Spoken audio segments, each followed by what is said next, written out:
புதியவர்களை நாம் கேவலப்படுத்தக்கூடாது. ஒன்று மட்டும் தெளிவா தெரியுது, இந்த மேடையும் குரூப் நம்ம தமிழ்நாடு போலீஸ் அது உண்மையா இருக்கு. மேடையில பேசுற அத்தனை பேரும் மற்ற கட்சிகளை பேசியதை விட நடிகர் விஜய் தான் அதிகம் பேசுறாங்க. காய்த்த மரம் தான் கண்ணடிபடும். அதே போல போலீஸ் ஜாலியன் வாலாபாக் ஒருத்தர் பேசினார், அதுக்காக சொல்றேன். அந்த ஜாலியன் வாலாபாக்கு பின்னாலதான் காவல்துறைக்கு ஒரு புதிய சிந்தனை வந்தது.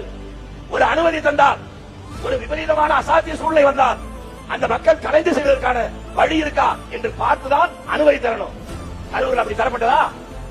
அது இயற்கையாக நடந்த கொலை அல்ல. நான் இங்கே பகிரங்கமாக சொல்றேன், சில பேருடைய வக்கர புத்தி அதனால் நடைபெற்ற படுகொலை. அதை போய் நீங்க அவர் வந்து பார்த்தாரா?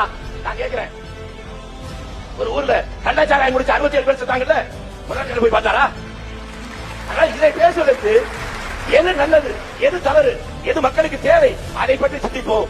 அந்த அடிப்படையில் 2 பேரும் ஏற்கனவே ஆழ்கின்றவர்கள், அவர்களை தெரிந்து கொண்டோம்.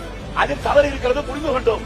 புதிதாக இருக்கிற 2 பேர், அந்த 2 பேர் யார் வந்தால் அமைதியான சூழல் வரும் என்பதற்காக மட்டும்தான் நான் சொன்னேன். அந்த இடத்துக்கே ஒருவரும் வந்த இதுவரை தமிழ்நாட்டில் அல்ல இந்திய வரலாற்றிலேயே ஒரு கூட்டத்திற்காக காவல்துறை இப்படிப்பட்ட ஒடுக்குமுறை, அடக்குமுறை, கட்டுப்பாட்டை விஜய்க்கு போடுறதை போல எவனும் போடல. எம்ஜிஆர் திமுக இருக்கிற போது படம் ஓடிச்சா, அதை எதிர்த்த போது படம் விடுதுச்சா.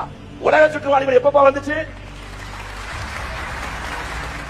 நல்லா தெரிந்து கொண்டு பேசுவது நல்லது. இன்றைக்கு லட்சக்கணக்கான கோடி ரூபாய் வரவு செலவு பெற்ற கண்டறிக்கு பின்னாலே புதிதாக ஒன்றுமில்லை. பரம்பிக்குளம் ஆடியாறு கேரளாவுக்கு ஒரு சொட்டு தண்ணீர் கூட பயன் இல்லாவிட்டாலும் அவரிடம் பேசி ஒப்பந்தம் பண்ண முடிந்தது. இன்னைக்கு அது மாதிரி ஏதாவது இருக்கா? முடிச்சிடலாம். இந்த 2ஐயும் முடிச்சிருவோம். தெரிந்த தவறுகளை ஒதுக்கிவிட்டு புதிய பார்வையோடு, புதிய சிந்தனையோடு, புதிய வடிவத்தோடு, புதிய ஆட்சி எல்லோரும் மகிழ்ந்த வகையிலே வர வேண்டும். நம்பிக்கைதான் வாழ்க்கை. அது பழையவர்கள் செய்யவில்லை, புதியவர்கள் செய்வார்கள் என்று நம்புவோம். வணக்கம்.